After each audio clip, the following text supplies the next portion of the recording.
Boa noite a todos, graça e paz, amém? Lembrando que o pastor Sérgio, ele está ausente, ele está em viagem para o Nordeste, ele está conhecendo os trabalhos feitos pela Cielb lá no Nordeste do país.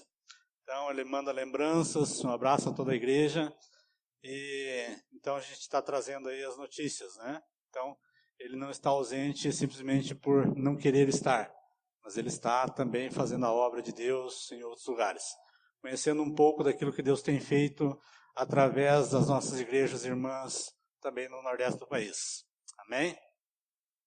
Vamos falar um pouquinho essa noite a respeito de aflições diante do caos e uma confiança em um Deus soberano. Gostaria de convidar os irmãos a abrir suas Bíblias em Abacuque, capítulo 1.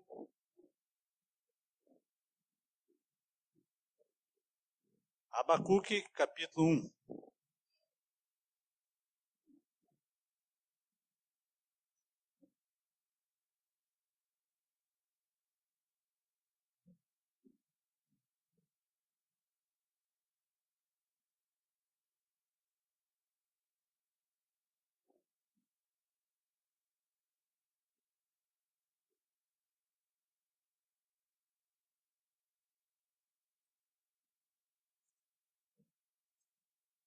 Abacuque fica entre Naum e Sofonias, um dos profetas menores. Amém? Vamos ler apenas 4 versículos para começarmos. Capítulo 1, a partir do versículo 1. O peso que viu o profeta Abacuque. Até quando, Senhor, clamarei eu, e tu não me escutarás? Gritar-te-ei violência, e não salvarás. Porque razão me mostras a iniquidade, e me fazes ver a opressão. Pois que a destruição e a violência estão diante de mim, havendo também quem suscite a contenda e o litígio. Por esta causa, a lei se afrouxa, e a justiça nunca se manifesta, porque o ímpio cerca o justo, e a justiça se manifesta distorcida. Até aqui. O que é interessante nesta passagem do livro de Abacuque, a Bíblia não nos relata nada sobre a pessoa de Abacuque. Quem é Abacuque? Quem é ele? Quem são os pais dele? Aonde ele mora? De onde ele veio? A Bíblia não nos dá essas informações. Mas o que é interessante é que a história registrada em seu livro nos remete a uma realidade atual. As mesmas crises, as mesmas aflições que o profeta Abacuque está passando, elas são motivos que nos atormentam, que têm criado crises em homens e mulheres de todo o mundo.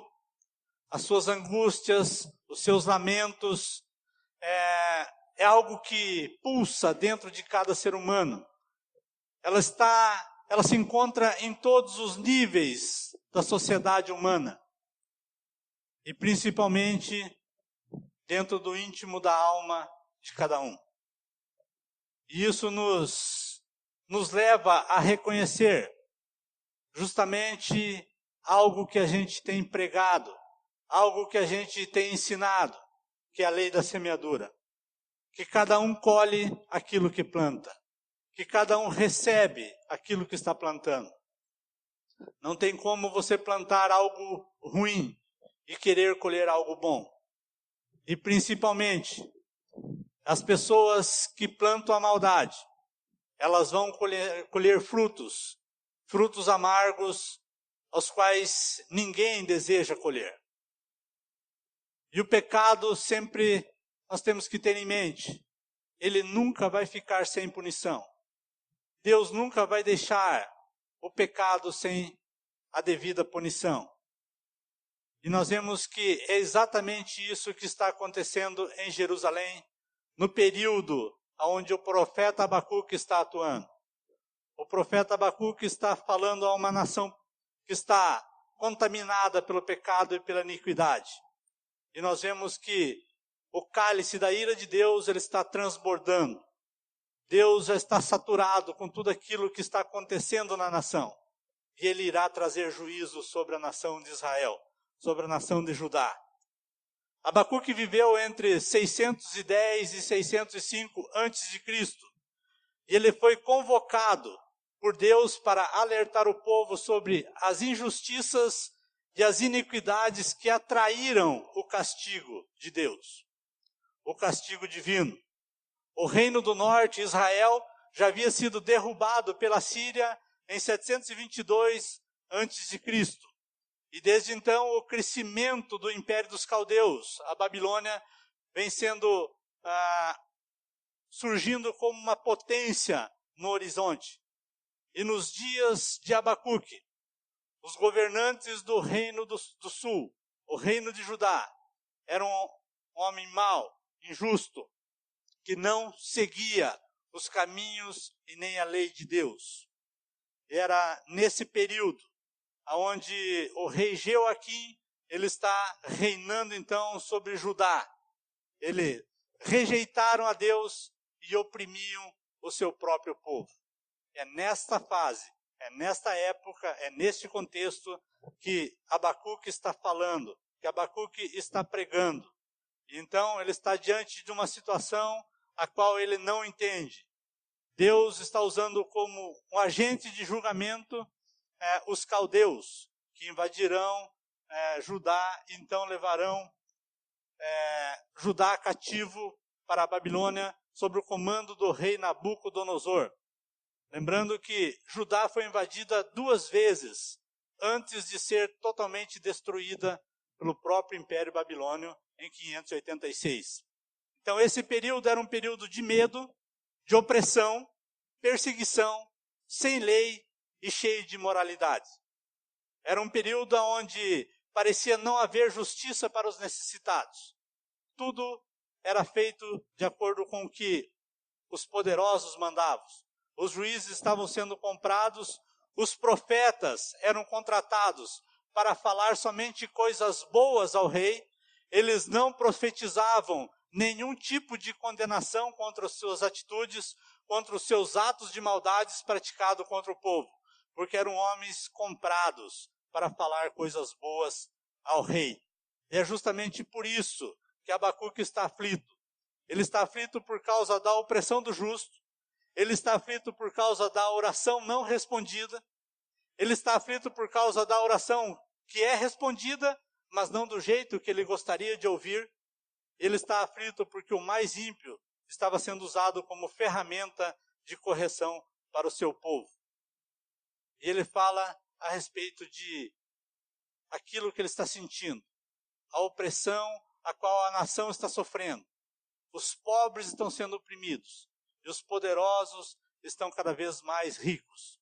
E quantas vezes nós nos encontramos nas mesmas aflições, porque não entendemos os caminhos de Deus. Não entendemos aquilo que o Senhor tem para nós no amanhã. E nós nos afligimos por aquilo que acontece no momento, por aquilo que nos parece ser uma realidade, às vezes, muito obscura. São aqueles momentos onde nós buscamos a Deus e parece que Deus não ouve. Nós oramos, queremos uma resposta de Deus e Deus não nos responde. Nós continuamos orando e Deus continua em silêncio. E isso vai nos trazendo uma inquietação interior. E é justamente isso que o profeta Abacuque está passando. Ele está num momento onde ele está clamando a Deus. Ele está buscando a Deus. Ele quer uma resposta, mas Deus continua em silêncio. Deus está em silêncio.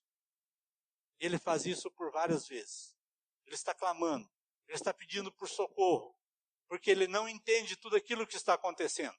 Ele consegue ver a maldade entre o povo, ele consegue ver a opressão, mas ele não consegue entender o juízo de Deus, de usar uma nação que é muito mais iníqua do que os próprios judeus, mas no seu próprio entendimento. E quando Deus fala ao profeta, ele fica mais inquieto, ele fica mais aflito ainda, porque a resposta que ele obtém de Deus não é aquilo que ele realmente está esperando. Ele espera uma outra resposta, mas Deus realmente fala algo que o deixa muito inquieto. Isso acontece conosco, e não é uma nem duas vezes. Isso faz parte da nossa trajetória de vida, faz parte do nosso dia a dia. As nossas orações, que nós não temos a resposta que queremos obter de Deus. Mas, por muitas vezes isso acontece, porque nós temos dificuldade para discernir ou entender a soberania de Deus sobre a nossa história, sobre a história da nossa nação, sobre a história do nosso mundo, onde nós vivemos, onde nós estamos. E isso não é uma particularidade de alguns homens. Nós vemos que isso está relatado em toda a Bíblia. Homens de Deus sendo aflitos, tendo seus momentos de dificuldade para entender a soberania de Deus. E justamente são aqueles homens que questionam aquilo que Deus está fazendo. Mas eles sempre chegam a uma única conclusão: que Deus é soberano em tudo. Nós vemos que Jó passou pela mesma dificuldade, Isaías também teve a mesma dificuldade, Jeremias, Abacuque passa por essa aflição, e é algo que nós passamos todos os dias. Isso nos traz a refletir em alguns pontos, o que nos traz tantas aflições. E nós vemos que Abacuque ele vai nos revelar algumas dessas aflições, as quais nós passamos, as quais nós temos todos os dias. A primeira dela, as crises existenciais. No versículo 1, Abacuque está dizendo: o peso que viu o profeta Abacuque, até quando, Senhor, clamarei eu? Abacuque está exercendo um ministério profético na cidade de Jerusalém. Ele recebe uma sentença, ele recebe uma palavra de Deus, algo que ninguém gostaria de receber, algo que ninguém gostaria de estar na posição que Abacuque se encontra agora. Ninguém gosta de ser um veículo para levar más notícias. Todo mundo gosta de dar boas notícias. E Abacuque agora ele está tendo a responsabilidade de entregar uma mensagem que é um peso, que é um fardo difícil de carregar, uma sentença contra a cidade de Jerusalém, contra o reino de Judá, contra uma nação, e principalmente no tempo em que Abacuque está vivendo. O rei Jeoaquim é um rei mau, é um rei que não segue os preceitos e os caminhos do Senhor. É um homem que contrata profetas para ouvir aquilo que ele quer ouvir, coisas boas. Ele não quer ouvir notícias ruins. E principalmente, se alguém chegar a ousar falar esse tipo de coisa para o rei, mensagens de condenação, é torturado e na maioria das vezes morto.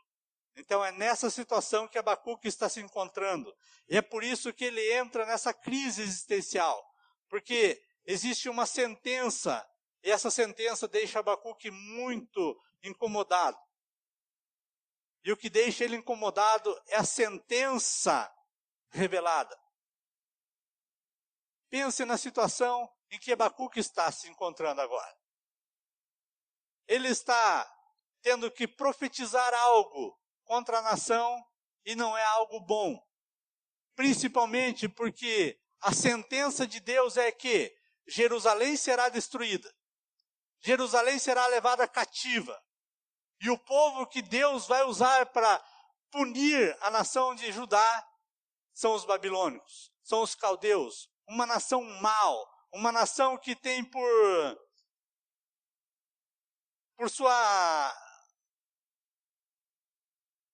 a sua influência, aquilo que ele passa para as pessoas, para os povos conquistados, é de extrema maldade.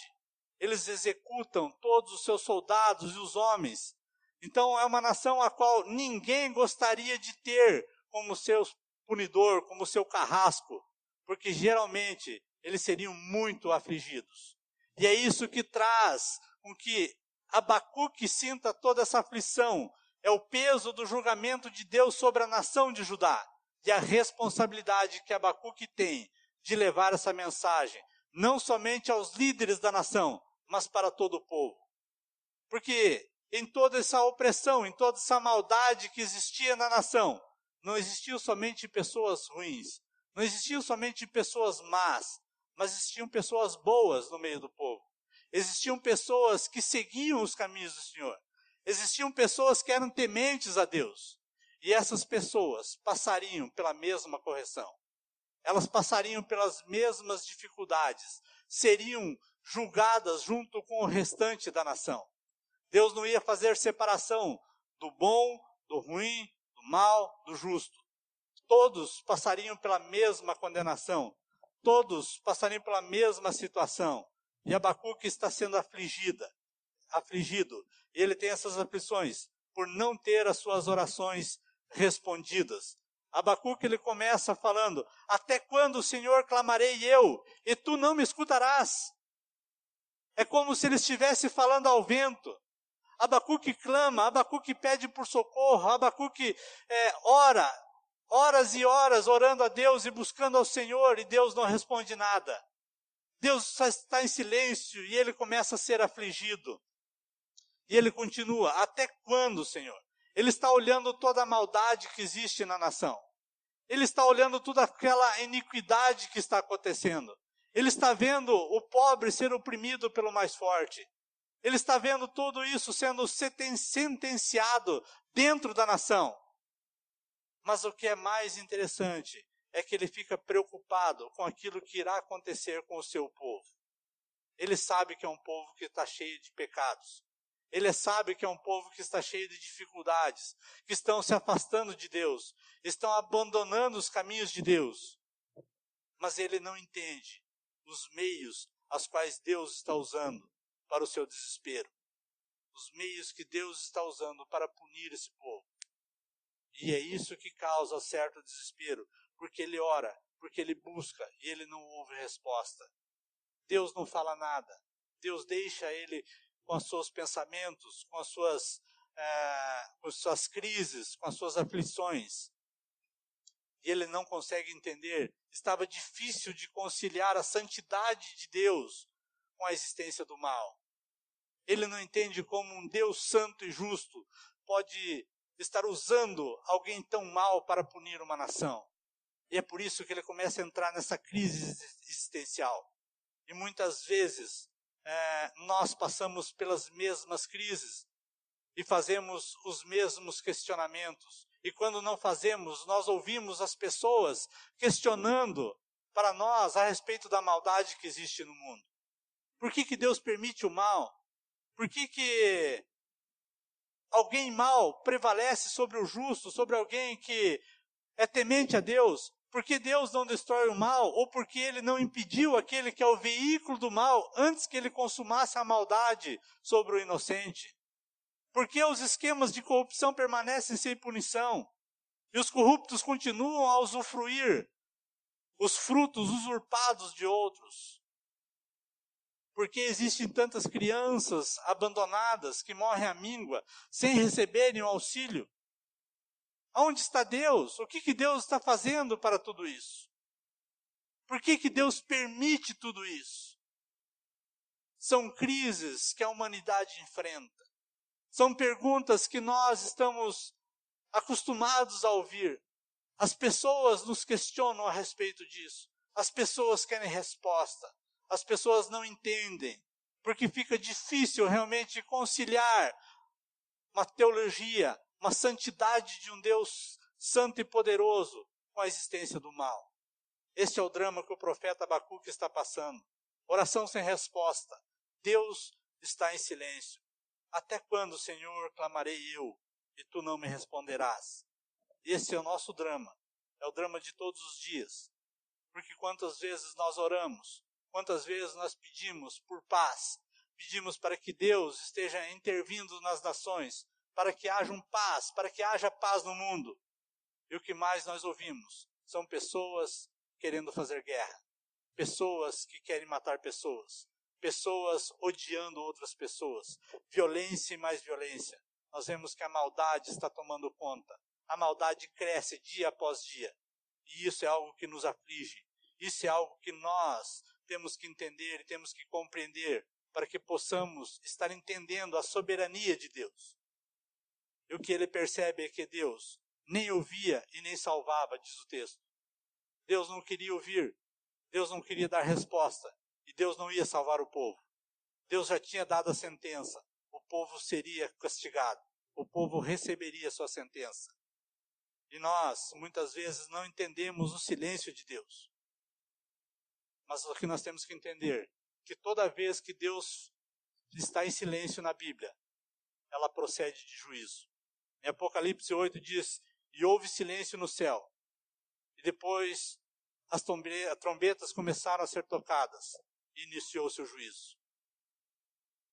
São coisas que nós não entendemos, mas a soberania de Deus está presente em todas elas. E qual tem sido a nossa realidade nos nossos dias? Quando nós começamos a olhar para a nossa atualidade, para os nossos dias, em questão da maldade, em questão da corrupção, nós vemos que os corruptos cada vez mais estão se saindo impunes. Não existe punição para os colarinhos brancos. A justiça frouxa está incentivando o crime. Nós vemos que as pessoas, elas se sentem incentivadas a cometer crimes, porque a justiça não condena, porque a justiça é frágil, e as coisas continuam sendo cada vez piores para toda a humanidade. Mas Deus não está de olhos fechados, nem de ouvidos fechados. Nós temos que lembrar que a justiça de Deus, ela está chegando. Ela vai chegar. O sofrimento do justo está chegando ao fim. E a demora da resposta da oração também causa aflição. Nós vemos que isso está causando a aflição ao profeta, e ela também nos causa. Até quando, Senhor, clamarei eu, e não me escutarás? Gritar-te-ei violência, e não salvarás. Algo que nós não fomos ensinados é a esperar. Nós somos doutrinados de uma maneira que queremos a resposta imediata. Queremos que as coisas aconteçam ao nosso tempo. Nós não queremos esperar, não queremos perder tempo esperando uma resposta. E quando oramos e buscamos a Deus, nós queremos ouvir a resposta imediata de Deus. Só que muitas vezes Deus não nos responde. Deus não vai resolver o nosso problema de imediato. E muitas vezes o nosso problema nem é tão grande assim que nós precisamos de urgência para ser respondido. E nós queremos a resposta imediata de Deus. Não podemos esperar. Isso vai nos causando aflição. Mas é algo que nós temos que aprender, que o tempo de Deus não é o nosso tempo. Deus resolve, Deus ouve, Deus responde ao seu tempo. Não quando nós queremos, não é quando nós achamos que é a hora certa, mas é quando Deus diz, agora é a hora. Agora eu vou te ouvir. Agora eu vou te responder. Agora eu vou te ajudar. E muitas vezes, quando nós pensamos dessa maneira, quando nós queremos respostas imediatas de Deus, nós deixamos de ouvir, ou deixamos de prestar atenção nas pequenas coisas que Deus faz em nossas vidas, os pequenos livramentos, o cuidado de Deus, o agir de Deus em todas as coisas, em todos os momentos. Não são somente nas grandes coisas, não são somente nos milagres aparentes, os quais nós podemos ver, os quais são visíveis, que Deus está agindo. Mas Deus age em todos os momentos, em todas as horas. É interessante, estava fazendo uma visita ontem para a irmã Miraci, o esposo dela teve um princípio de infarto, então ela foi medicado, eu estive visitando ele, e daí eles conversando comigo e falando a respeito do cuidado de Deus. Ele falou da seguinte maneira, falou assim, irmãozinho, como Deus cuida da gente. A gente não percebe, mas foi algo tão impressionante. Se eu tivesse ficado dentro de casa, eu tinha morrido. Porque até a irmã poder sair de casa e pedir socorro, talvez fosse tarde. Mas eles saíram para fazer uma caminhada. E quando eles saíram para fora do portão, subiram 10 metros da casa, ele já sentiu os sintomas do infarto. E vinha passando um senhor conhecido deles, naquele exato momento. E quando ele foi para cair, esse homem segurou ele. Não deixou ele cair. E logo o vizinho saiu, veio, socorreu, levou ele para o hospital. E ele fala assim, olha, neste momento eu vi o cuidado de Deus. Nesse momento eu vi que Deus cuida nas pequenas coisas. E nós muitas vezes não damos atenção a essas pequenas coisas que Deus faz. Os pequenos cuidados, os pequenos livramentos que Deus dá no nosso dia a dia, na nossa vida. E isso, quando nós não prestamos atenção nessas coisas, e que nós queremos a resposta de Deus ao nosso tempo, nos causa aflições. E o profeta, ele está se sentindo dessa maneira, e ele está questionando o Senhor. Até quando, Senhor? Até quando esperarei eu? E outra coisa que faz parte das nossas aflições e as nossas crises é a corrupção ética e moral de uma nação. Isso realmente nos causa muita aflição. O profeta está clamando ao Senhor por salvação, mas Deus está mostrando a ele o motivo da punição. Deus não está mostrando a ele quais são os meios de salvação, mas Deus está mostrando a ele qual é o motivo da punição da nação de Judá. A nação de Judá se torna uma nação ímpia, uma nação iníqua, uma nação que fecha os olhos e os ouvidos para o Senhor.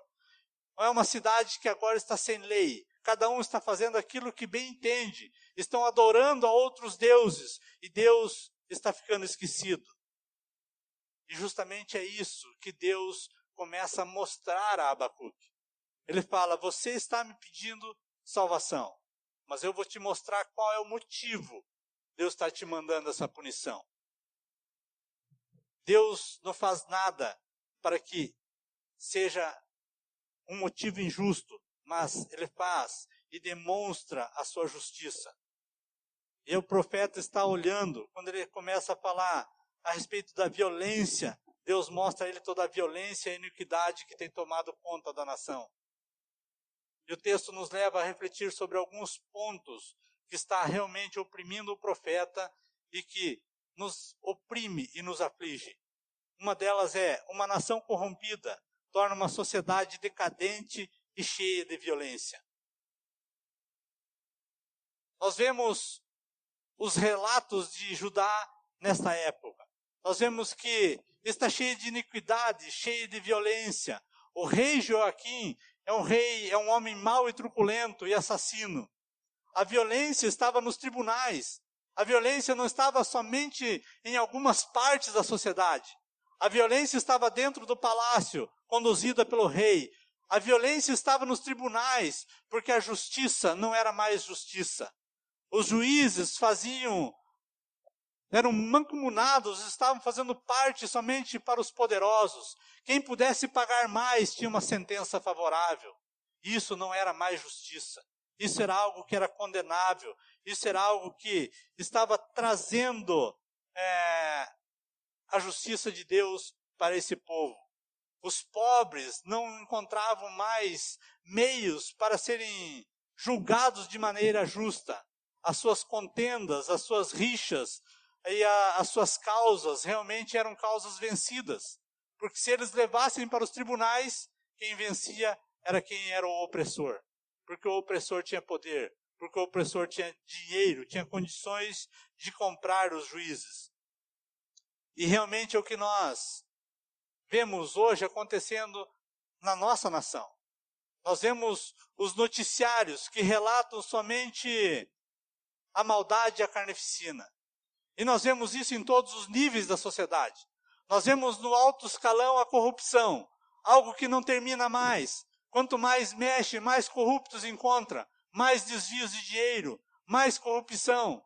E quando nós partimos para a periferia, nós vemos que a maldade toma conta. Os traficantes tomam conta, eles comandam. E realmente, o justo e o fraco é oprimido em todos os níveis da sociedade. Não existe um lugar onde o pobre e o oprimido, ele consiga se escapar. Ele é oprimido em todas as partes da sociedade. Existe injustiça e violência em todos os lados. Abacuque parece estar falando da nossa própria nação quando ele está relatando no seu livro sobre a maldade e a iniquidade de Judá. Quando ele começa a falar da violência, quando ele começa a falar da injustiça, quando ele começa a falar das corrupções que existem dentro do palácio, dentro de todas as esferas da sociedade, parece que ele está relatando aquilo que acontece nos nossos dias. É por isso que quando nós olhamos para o livro do profeta Abacuque, nós não podemos dizer que é um profeta da antiguidade. Por mais que passaram vários séculos, isso parece que está acontecendo hoje. Parece que é algo muito comum nos nossos dias.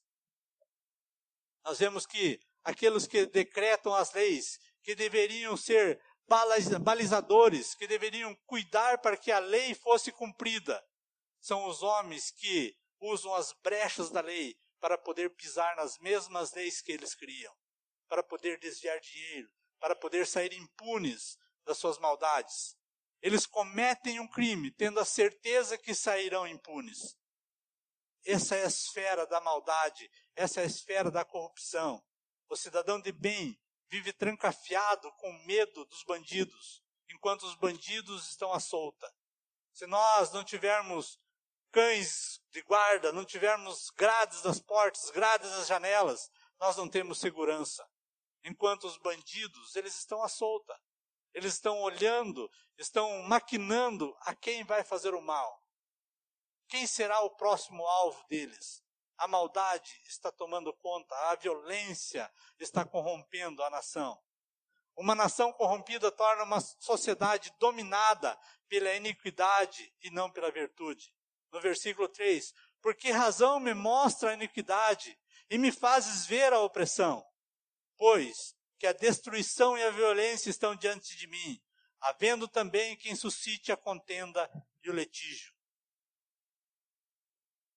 Nós vemos que o profeta está falando a respeito de algo que está lá atrás. Uma violência impregnada dentro da nação. Uma violência que está trazendo a iniquidade, a imoralidade e que está fazendo a opressão sobre as pessoas. E isso é algo que está sempre oprimindo. O profeta está sendo afligido por isso, por causa que a procedência da iniquidade é algo que vem de dentro. Nós vemos os relatos da nação de Israel.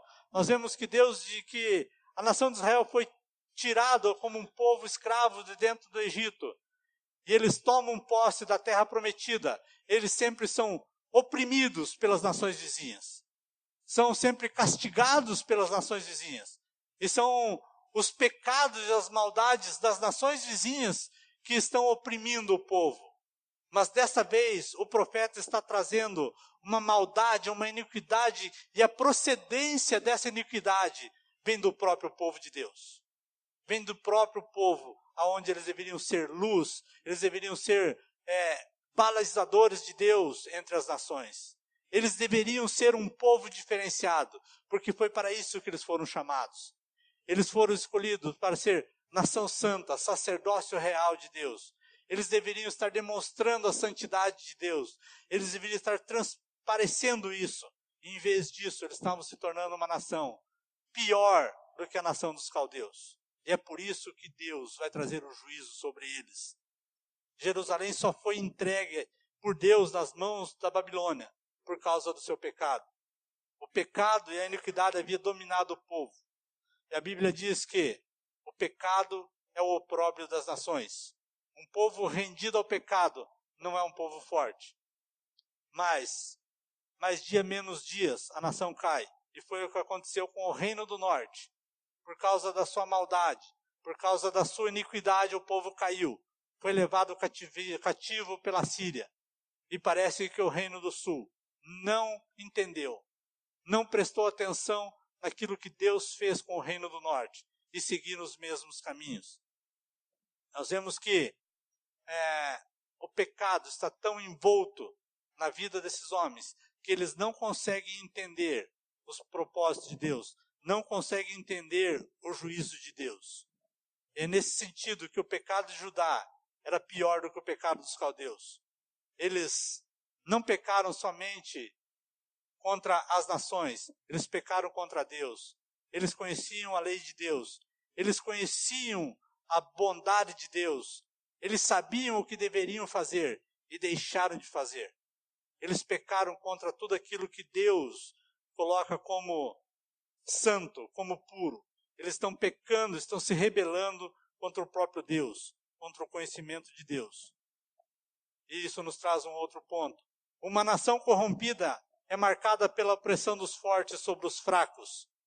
A opressão é o domínio truculento do forte sobre o fraco. É fruto de um sistema corrompido que se ajunta para roubar o fraco, tirando-lhe o direito.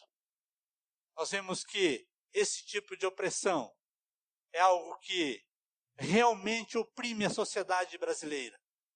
Não somente oprimia esse povo, mas ela oprime toda a sociedade brasileira nos nossos dias.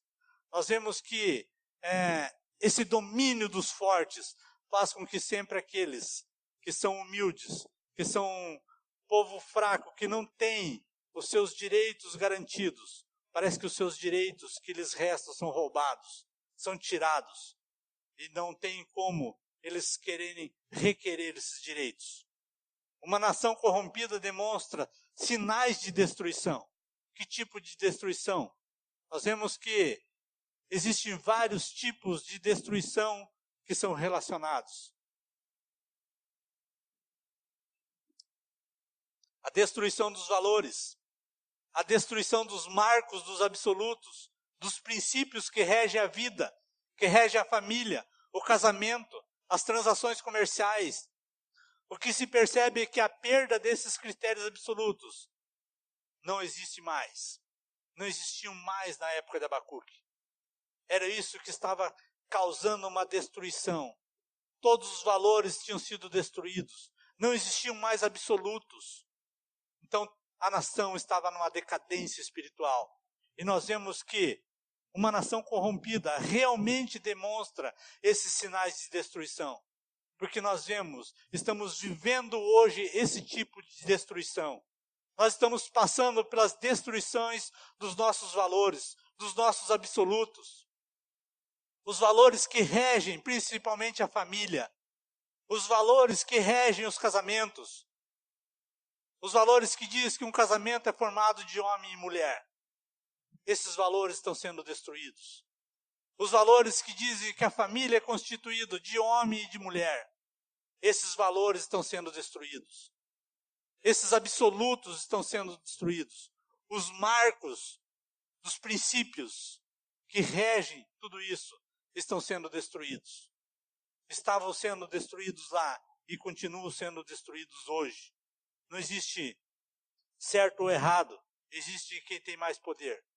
Este está certo. Uma nação corrompida é marcada por relacionamentos quebrados. Existiam contendas entre as pessoas, problemas relacionais. Existiam facções, grupos, as quais estavam oprimindo os seus próximos. Pessoas que não tinham capacidade de se colocar no lugar do outro, que não tinham capacidade de andar em direção ao outro para perdoar, mas eram pessoas que arrastavam os mais fracos para os tribunais, e quando chegavam lá, eles tinham a sentença sempre favorável, porque eles detinham o poder. Eles que faziam com que o juízo acontecesse nos tribunais. Uma noção corrompida é onde a impunidade prevalece. Versículo 4. Por esta razão, por esta causa, a lei se afrouxa, e a justiça nunca se manifesta, porque o ímpio cerca o justo, e a justiça se manifesta distorcida. O profeta não está falando simplesmente da lei de Deus, a Torá, mas está falando das leis que regem a nação. Essas leis se afrouxaram, essas leis estão enfraquecidas, aonde não existe mais esses valores que regem a justiça da nação. Mas aqueles que cometiam o crime, eles tinham a certeza da impunidade. Existiam os seus homens, as pessoas que defendiam tudo aquilo que eles fizessem. Então eles tinham a certeza da impunidade. Uma nação corrompida é marcada por uma inversão total de valores. E nós vemos que realmente isso é uma realidade. Uma nação corrompida, ela perde todos os seus valores, valores éticos e valores morais. Desde a morte do rei Josias, a nação de Judá entra num processo rápido de decadência moral e espiritual. E eles caminhavam sem freio, como um carro sem freio num despenhadeiro, rumo ao cativeiro babilônico. E diante da situação como esta, é que nós temos que nos lembrar do caráter de um Deus santo, de um Deus poderoso, de um Deus justo, que nos remete ao nosso último ponto.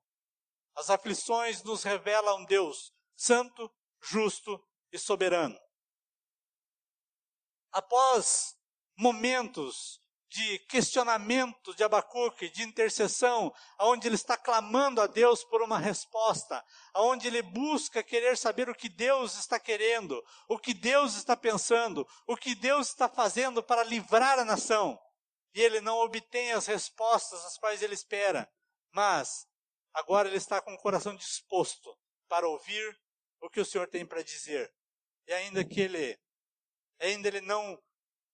não tenha digerido tudo aquilo que ele está recebendo de Deus, tudo aquilo que ele está ouvindo, tudo aquilo que ele está vendo, mas ele está disposto a ouvir.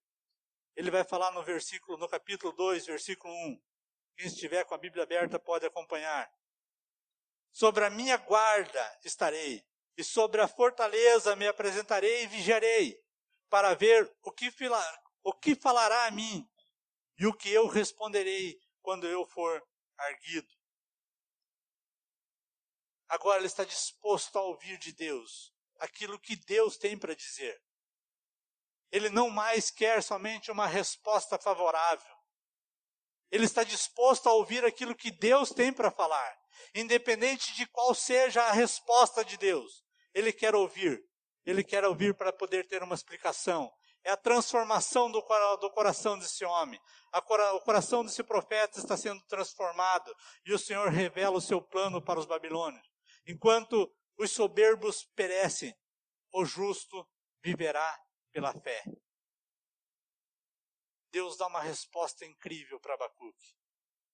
Ele está tão aflito. Ele tem as suas crises existenciais. Ele tem os seus momentos de questionar aquilo que Deus está fazendo. Mas agora, quando ele está com o coração disposto a ouvir a vontade de Deus, a ouvir a voz de Deus, independente de qual seja a resposta, Deus dá uma resposta interessante para ele. Ele fala para ele deixar de se preocupar com a nação dos caldeus, porque a eles cabe o juízo no momento certo. Eles não escaparão de toda a sua maldade. Mas ele lembra algo muito interessante para Abacuque, e algo que nós jamais deveremos esquecer. O justo viverá pela fé. No versículo 4 ele vai falar: eis que a sua alma está orgulhosa, não é reta nele, mas o justo viverá pela fé.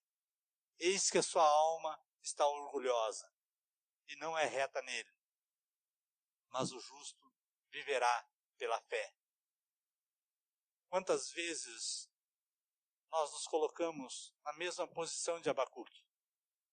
Quantas vezes nós clamamos, pedimos socorro para Deus, pedimos soluções para os nossos problemas, queremos uma resposta favorável e queremos logo.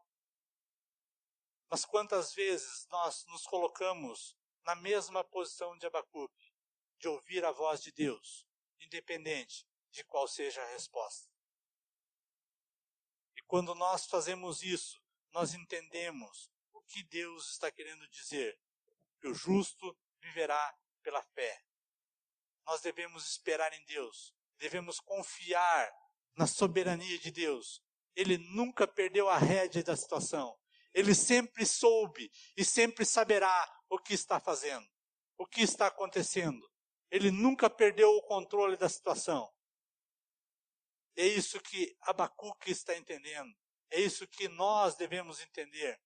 Ele revela alguns ais de condenação contra os caldeus e que traz um entendimento, um esclarecimento para Abacuque de tudo aquilo que Deus está fazendo e daquilo que Deus irá fazer. E faz com que ele confie na soberania de Deus, que ele confie no Senhor, que ele entregue realmente os seus caminhos a Deus e que ele tenha certeza que Deus está fazendo o melhor para a nação. Aparentemente é algo difícil de entender, é difícil de digerir. Por que usar uma nação má para corrigir uma nação a qual Deus tem escolhido? Mas a soberania de Deus é a resposta. E Deus, ele termina dando a seguinte resposta para Abacuque, no versículo 2, capítulo 2, versículo 20. Ele fala, mas o Senhor está no seu santo templo, cale-se diante dele toda a terra. O que nós entendemos é que enquanto o arrogante cai em ruína, o Senhor permanece soberano. O Senhor permanece fiel, enquanto nós somos infiel. Por mais que nós não permanecermos fiel em Deus, Ele permanecerá fiel. E em quem nós confiaremos? Em nós ou no Senhor? É a pergunta que eu deixo para que nós possamos estar refletindo todos os momentos da nossa vida. Diante da realidade, do poder de Deus, o profeta compõe um lindo salmo de adoração ao Senhor, exaltando o seu caráter, evidenciando a sua total dependência a um Deus santo, justo e soberano. Ele reconhece que o Senhor é bom e que os seus planos são incomparavelmente melhores do que os nossos. Os planos de Deus sempre serão melhores do que os nossos. E por isso que nós não conseguimos muitas vezes entender os propósitos de Deus. Então ele diz, para nós encerrarmos, capítulo 3, versículo 16 a 19. Quando nós entendemos realmente quem Deus é em nossa vida, nós entendemos que tudo aquilo que acontece à nossa volta, nada foge do controle de Deus. Independente daquilo que nós pensamos, Ele continua no controle. E quando nós entendemos isso, nós podemos fazer como o profeta, dizer o que o profeta diz. Ele diz, ouvindo eu, o meu ventre se comoveu, a sua voz tremeram os meus lábios, entrou a podridão nos meus ossos, e estremeci dentro de mim.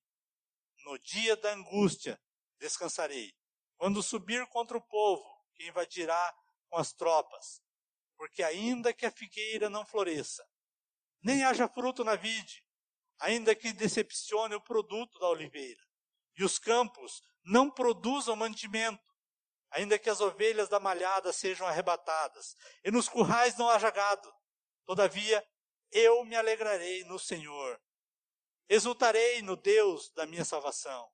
O Senhor Deus é a minha força, e fará os meus pés como os das servas, e me fará andar sobre as minhas alturas.